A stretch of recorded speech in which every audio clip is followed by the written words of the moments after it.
Hello students, this is Talika Banerjee from Forensic Science Unit, SGTB Khalsa College, University of Delhi, presenting this module on behalf of Ms. Deepika Bhandari and Mr. Swaroop Manarkar from Institute of Forensic Science, Mumbai. I am delighted to present this lecture on cyber policing in India, current status in India, best practices of cybercrime investigation. Before we start our chapter with the introduction, let's look at the other modules we will study in this chapter. Module 1, Cyber Policing and its need. Module 2, Procedures to file a cybercrime complaint. Module 3, Types of cases, their investigation and case studies. Module 4, Conclusion. Let's start our first module on cyber policing and its need.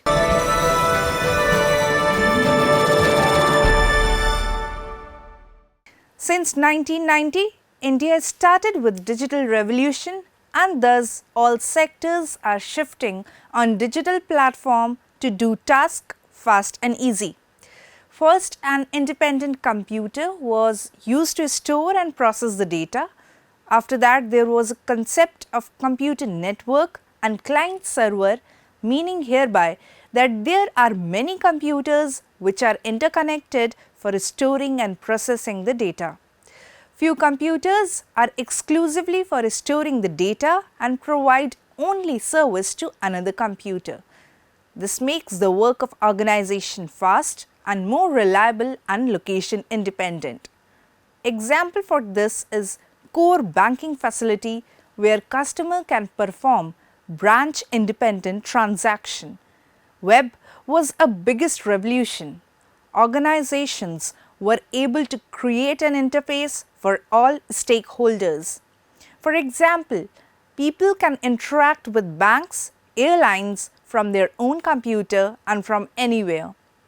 And now as the era of smartphones, computer has made its place from desk to our pocket and all organizations are coming with their own apps. It was just a quick review of how pencil papers, ledgers were replaced by computer and transaction limit shifted from office time to 24/7 and from any corner of the world. Every system comes with flaws or vulnerabilities. Like banks are vulnerable to fraud, robbery, our pocket is vulnerable to thief. Same things started happening with computer and its infrastructure. The basic types of crimes in computers are using computer as a weapon against a person or organization, using computer as a weapon against a target computer system, attack on target computer system, that is tampering or stealing data. The common thing in all attacks is that attacker is interested to steal or manipulate the information or degrade the performance. For first two attacks, attacker can launch the attack location independently. For third one, physical access is bit necessary. Also, there is no guarantee that victim every time will get notification that attack has been launched on his system and is being targeted, and due to no place restriction and easy masking methods, it is not easy for traditional policing to detect and catch the attacker, and also collecting evidences and putting them in front of court to prove the case is again very different as compared to traditional crimes. So there is a huge need of cyber policing. Organizations to investigate cybercrime and also to monitor trends or transmissions to prevent upcoming crime have been formed. In India, every state has its police force under respective state government, along with that central government's Central Bureau of Investigation, that is CBI, and National Investigation Agency, that is NIA, is the major law enforcement or investigation agencies. All these organizations have their own cyber cells and police well established. They have their preliminary investigation laboratories. From these laboratories, they can take fast action by quickly and independently investigating the evidences. Now moving on to Module 2, which is regarding procedure to file a cybercrime related complaint.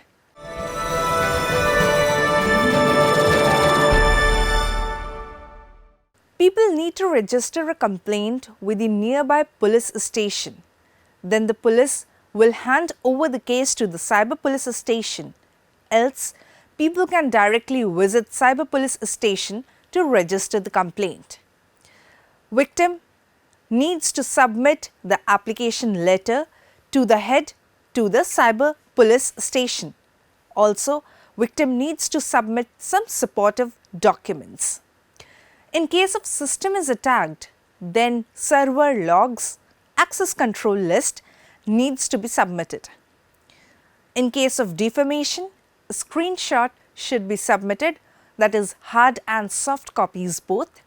Police might seize and image the victim's system or infrastructure to investigate the infection.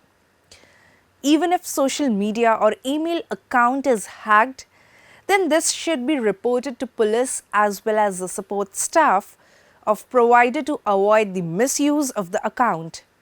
If account is misused after getting hacked but not reported to the police by user, then in court he needs to prove that it is not misused by the user. Instead of that, reporting as early as possible is always convenient. And there are fewer burdens on the victim to prove him innocent. Because social media accounts are misused to post abusive content and threatening or defaming another party, and hacked emails accounts are used to send the threatening emails. Now we will be studying types of cases, their investigation and case studies in our module 3rd.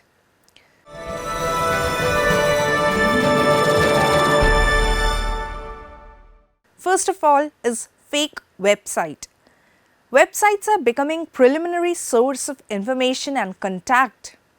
Information on website is considered to be authentic. Developing and hosting a website is not a big deal due to flexible facilities. Things are automated, people can host their website, and it is not always possible for agencies to inspect it before hosting. Even if they can inspect and raise objection, people can host the same website from another country, so the contents on the website will be available. Even after blocking a particular website, user can purchase another domain name, and things are not automated enough to tackle these issues. The point of hosting a website is simple, but monitoring is not an easy task. Because there are billions of websites and number is being increased, so it is tough for law enforcement agencies. The same thing is used to create a fake website. Attackers target a website. Then the copy of the website is made. Making copy of the website is simple these days, as there are free tools available to do so. After having the copy of target website, attackers make necessary changes in the website content like fake offers or content, etc. Then attackers purchase domain name which is similar to the target website. After purchasing the domain name, web space is purchased and website is hosted. Now the attacker has another website which looks exactly the same as the genuine website. Different communication mechanisms are used to spread the link of fake website in terms of email, offer SMS and chat applications. People like victims visit the fake website, but they are usually rely on the color scheme, logo, font, etc. Very few people pay attention to the URL. Websites ask for some credentials which are given by the victim, and then the same details are stored and used by the attacker. And this is how it all begins. Sometimes website also asks to enter the password for login. User submits it, then the same credentials are used on another websites. Attacker tracks the existence of the victim on another website and use the same credentials. It is a common habit among the people to use the same password for all accounts and misuse all accounts. Fake shopping websites ask for credit card number and other details. Those details can be printed on another magnetic strips and card details can be used for online shopping. Examples of fake website cases. A link was circulated on social media about sale on Amazon for different products. The link was a fake website. All pages were same from look and feel everything was well till payment, and after payment gateway nothing was happening. Investigation. After receiving complaints, agencies went for domain information lookup, and after getting information they took necessary action. Next is phishing. It is similar to fake websites, but the only difference is that there is no post regarding any fake content. The intention is only to capture the credentials of the user. Most of the time, bank websites are used by the attacker for phishing. Link of fake login page on internet banking is created and circulated by the attacker. An investigative police has to find the domain registration information, and based on that they can take the necessary action. If site hosting and owner belongs to different country, then it might delay the process. Next is bank fraud. Attacker makes a call to the victim and pretends as a bank employee and asks for details about account, PIN, card number, etc. After some time, victim receives a notification about withdrawal of money from his account. Generally, victim files a complaint and submits the phone number of caller, but attacker uses fake documents to get the phone connection, and therefore someone else will get caught. Even attackers are using VoIP to be undetectable. Next is advance fee fraud. It has its roots in Nigeria. Attacker communicates with the victim and pretends that he is from some organization. He tempts the victim by a huge lottery amount, but he demands some amount to be deposited by the victim in a given bank account as a processing fee or under another title. Victim generally believes and deposits the amount, but after that no money will be deposited in his own account.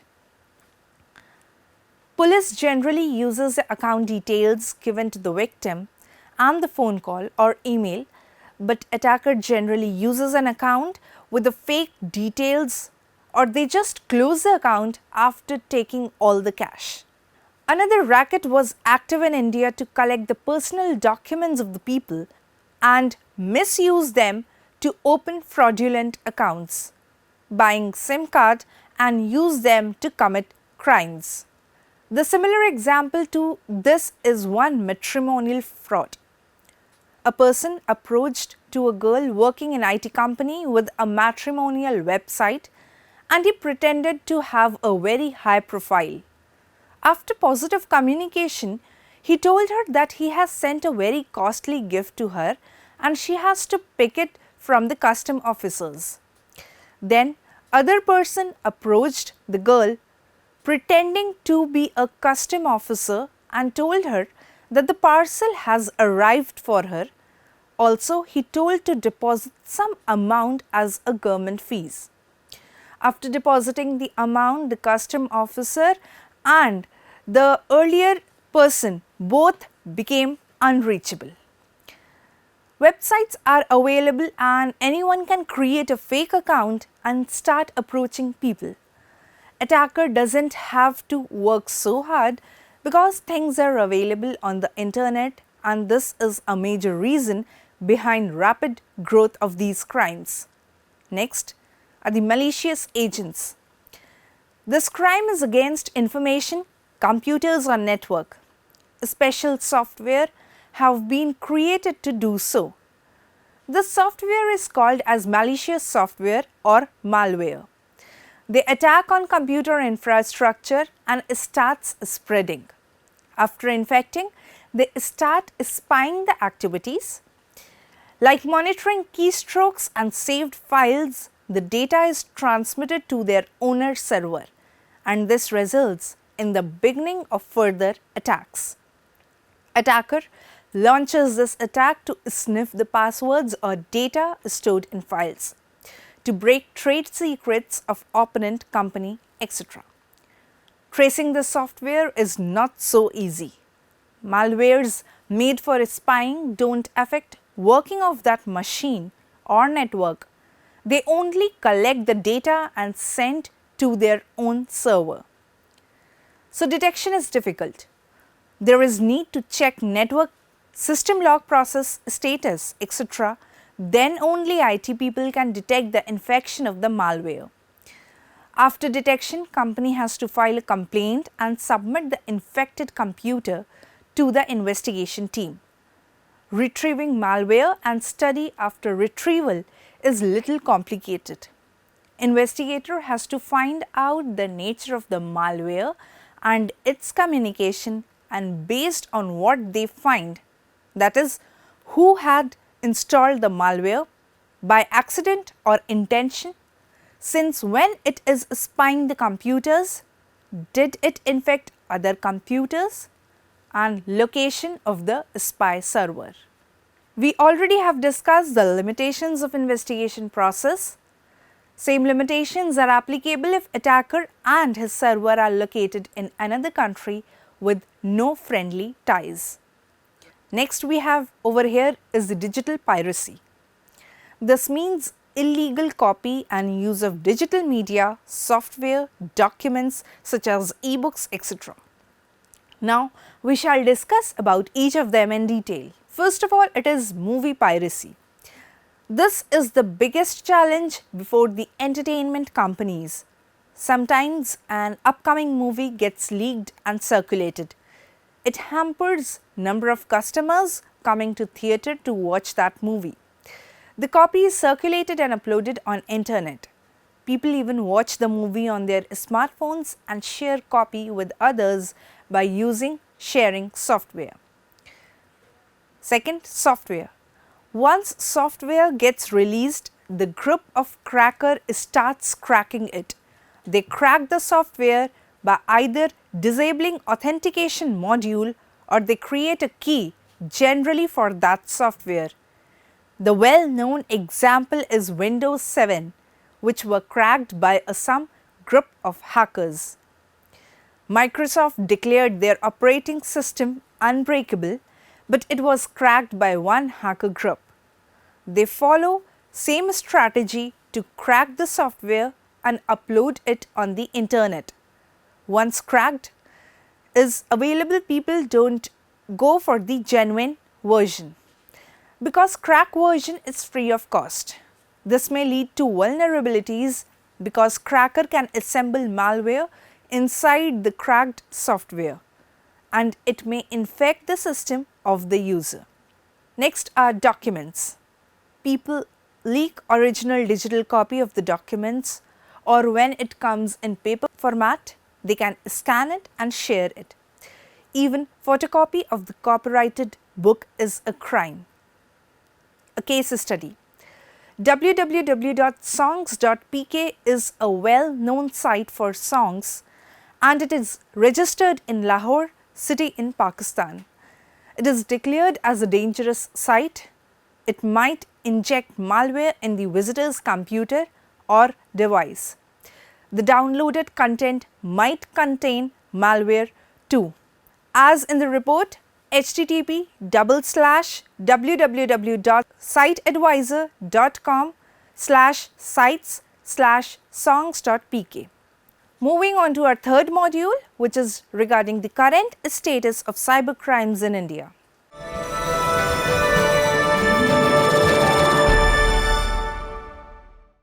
According to the report of NCRB, there is an increase in the number of crimes committed online as compared to the earlier years. Every year, there is an increase in the number of cases registered and the number of persons arrested.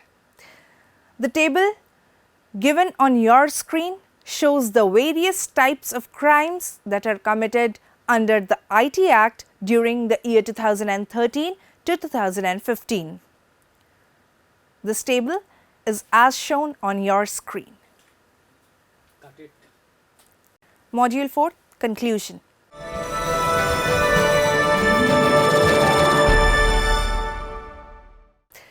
Crime is changing and policing must change too. We all know the term police.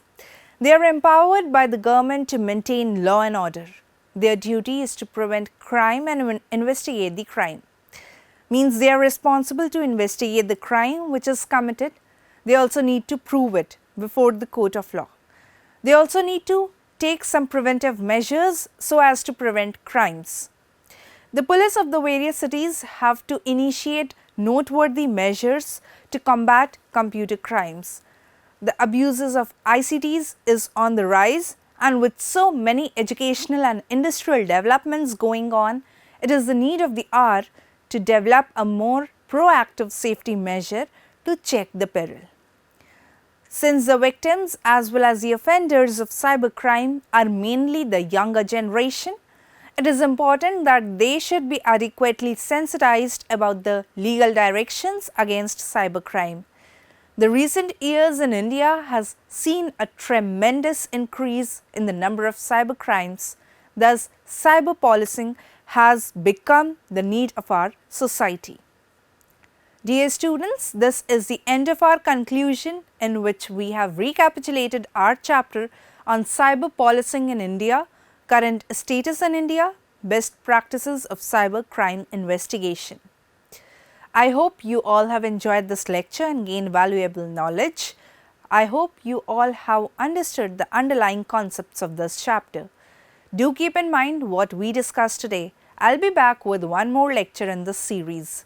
If you want to learn more and enhance your knowledge, you may log on to our website www.cec.nic.in for MCQ, quizzes, LORs, etc. Make sure you revise the modules frequently so that you master the topic well and take up the exercises. Thank you for your time today. I'll see you in the next lecture. Keep learning and goodbye.